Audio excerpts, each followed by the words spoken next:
Suspeitas de gripe aviária em produções familiares foram descartadas pelo Ministério da Agricultura. A atualização foi feita no fim da tarde de ontem pelo ministro Carlos Fávaro. Assunto para o nosso repórter Ricardo Araújo, que atualiza as informações direto de Brasília. Boa tarde, Ricardo. Fávaro também lhe defendeu, a criação de um Fundo Nacional de Socorro aos produtores de aves. Queria que você falasse mais a respeito disso. Seja muito bem-vindo. Olá, Priscila, uma boa tarde para você, boa tarde a todos que estão nos acompanhando. Nós falamos direto aqui da sede da Frente Parlamentar da Agropecuária, onde chegou agora há pouco o ministro da Agricultura, Carlos Fávaro, atendendo a um convite do presidente da FPA, deputado Pedro Lupion, do Progressista do Paraná.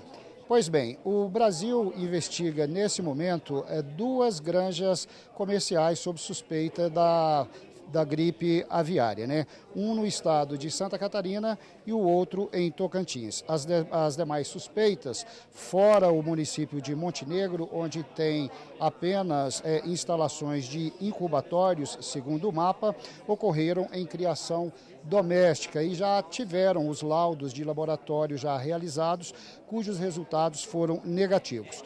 O ministro Carlos Fávaro se reuniu com a imprensa e deu um panorama geral sobre a situação dessa crise que desencadeou no setor de avicultura. Ele falou sobre a questão do impacto no fluxo comercial, o temor dos países importadores, além do preço da carne de frango, dos derivados e também de ovos. Vamos conferir a fala do ministro. Quanto é o tamanho do impacto? Eu sei quanto a gente exporta. Tudo para todos os países. Nem todos estão fechados. Um está fechado os 10 quilômetros, outro Rio Grande do Sul, outro o Brasil todo. E quanto tempo vai ficar fechado o Brasil todo? 28 dias? 60 dias? 15 dias? É a negociação, a confiança, a transparência. O nosso objetivo é ser o mais transparente possível para que, com mais rapidez, a gente restabeleça país a país o fluxo comercial. Vamos olhar pelo lado positivo desta crise.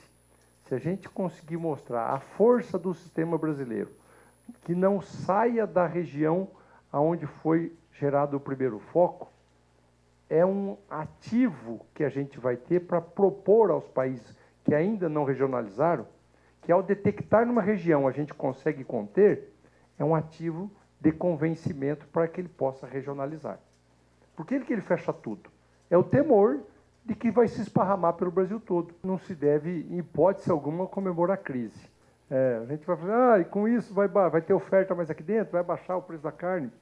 Olha, a experiência adquirida, no caso do Newcastle o ano passado, os preços não abaixaram tanto. Segundo, que não vai ficar tão grande a restrição, porque é possível que durante o período dos 28 dias, caso, e a gente está muito confiante de que vai conseguir segurar dentro do raio o caso específico, a volta gradativa à normalidade.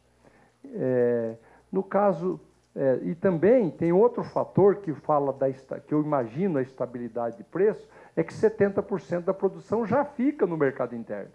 70% já fica. Então, nós estamos falando de 30% se fechasse os 30% para todo mundo.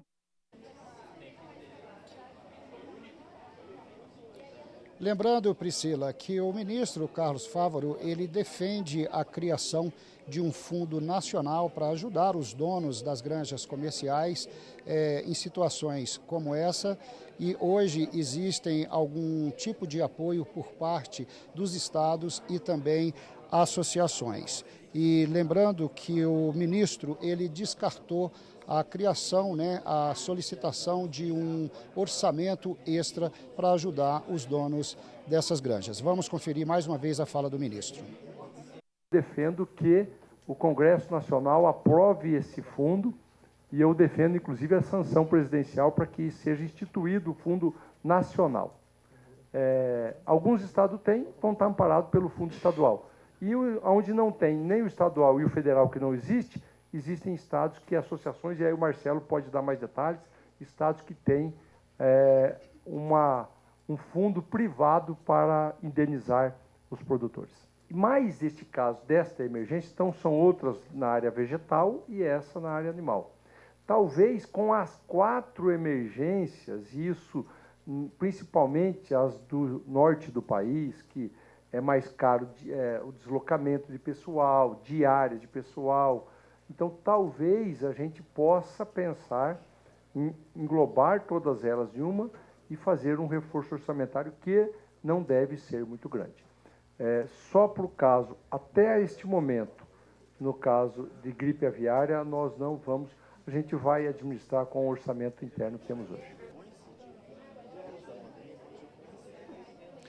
Lembrando, Priscila, para a gente encerrar, o Brasil exporta hoje para carne de frango, assim como ovos e derivados, a exemplo de material genético, ele exporta para mais de 160 países. Voltamos com você em São Paulo.